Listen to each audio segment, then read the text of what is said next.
Hi, it's Hillary. Welcome to my channel where I discuss books, games, and lifestyle. Please like this video and subscribe to my channel to see more of my shenanigans. Today, I'm starting a new series on my channel called Books and Builds, where I talk about a book I've read recently over footage of a Sims 4 speed build. I looked up this concept and the only person I could find with a similar format is Ray Lee from S-Berry Games, so I will link her video below. I recently finished reading The Witch and the Vampire by Francesca Flores, so renovating the starter home in Forgotten Hollow made sense. I'm still not confident about building in The Sims 4, so I love having the option to renovate existing builds instead of starting from scratch. Before I get too far into this video, I want to thank NetGalley, Wednesday Books, and Dreamscape Media for providing digital and audio advanced reader copies in exchange for my honest review for The Witch and the Vampire. The Witch and the Vampire is a sapphic Rapunzel retelling where former friends must band together and take a tumultuous journey through a cursed forest. Ava and Kay were both witches until vampires broke through a magical barrier protecting their hometown, killing Kay's mother and turning Ava into a vampire. Ava's mother, Eugenia, decided that the best course was to trap Ava in their family home so she could steal her daughter's powers to cover up the fact that she's also a vampire. After 2 years of imprisonment, Ava's had enough. She decides to break out and find help from vampires who live in the forest. And Kay is a flame witch who blames Ava for her mother's death. All she wants to do is kill vampires and get revenge. Kay witnesses Ava's escape and seizes the opportunity by following Ava. She manipulates the situation by encouraging Ava to travel with her, but Kay plans on betraying Ava by turning her in once they reach their destination. And Ava is none the wiser because she still wants to be friends with Kay and maybe become something more? But Kay's adamant about her disdain for Ava's new vampiric ways. As the two travel, they encounter danger at every step, from trees that devour humans to Ava's evil stepfather. Kay sees Ava might not be the evil creature she once presumed, and Ava learns that Kay has valid reasons to distrust her. They can work together to escape the forest safely. Now I want to talk about the builds. I only wanted to use the base game, the Vampire Pack, and Realm of Magic for this house. Since the story takes place in a magical world without electronics, the only entertainment I gave my Sims was a bookcase, which you're about to see. Since this house was initially only one bedroom, getting 2 bedrooms to fit took a lot of work. Every time I renovate this house, I realize it's much smaller than it looks, and the hallway upstairs is tight. I could only fit 1 bathroom upstairs. I probably could have divided the floor plan differently, but it is what it is now. The bathroom is a bathroom. I used Realm of Magic for the shower, sink, toilet, and mirror, and then I chose to use the Vampire Pack for the flooring and maybe the wallpaper. No, I think that's base game wallpaper. That shows how much I know. I hadn't made Sims for the house when I recorded the build, so I was not sure if the vampire coffin would function. Don't worry, it does. I play tested it. I wanted each bedroom to capture the characters.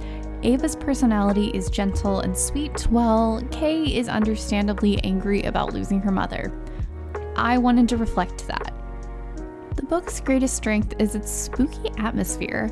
Sometimes I felt like I was in the forest with Ava and Kay, and although the pacing is slow, it feels intentional until the last 10% or so.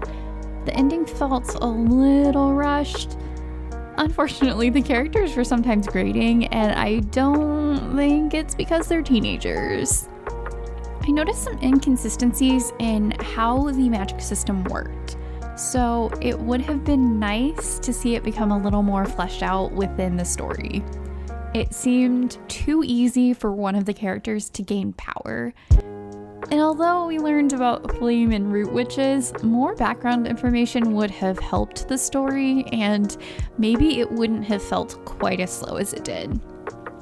I'm unsure how much the author knows about blood libel, but it is an anti-Semitic trope often used in media, especially vampire stories.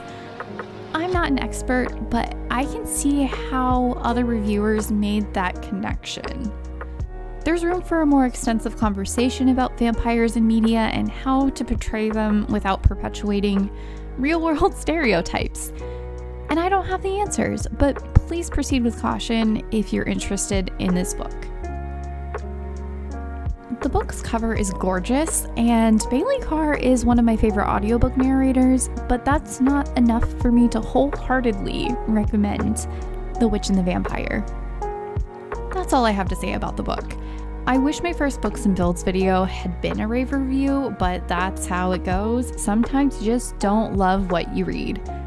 As you can see, the interior is finally coming together, and I'm almost ready to move on to the exterior and landscaping.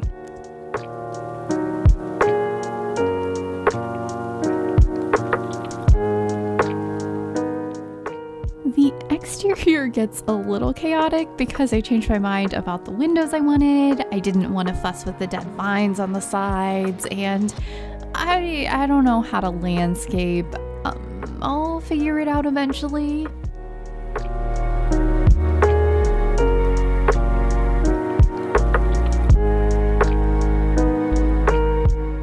This is where I noticed that the bookcase had disappeared, so I replaced it.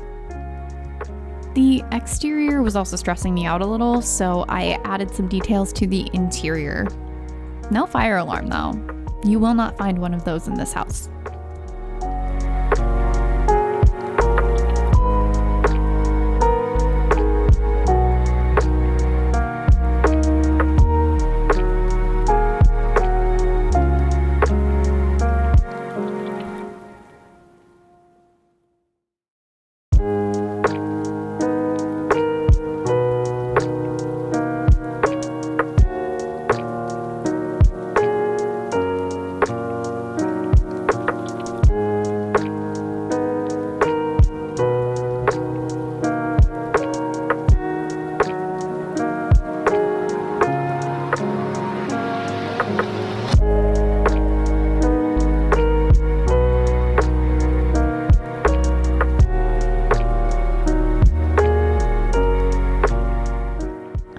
Mosquitoes and a gator for my own enjoyment during gameplay.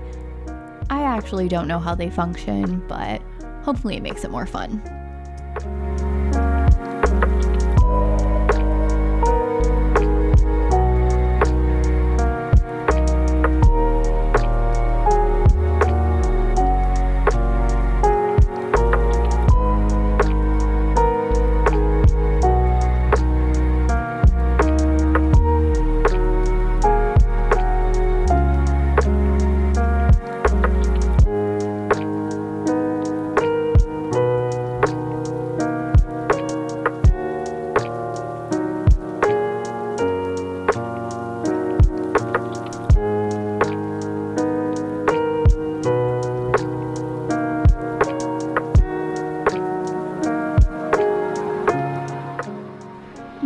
Working on the finishing touches.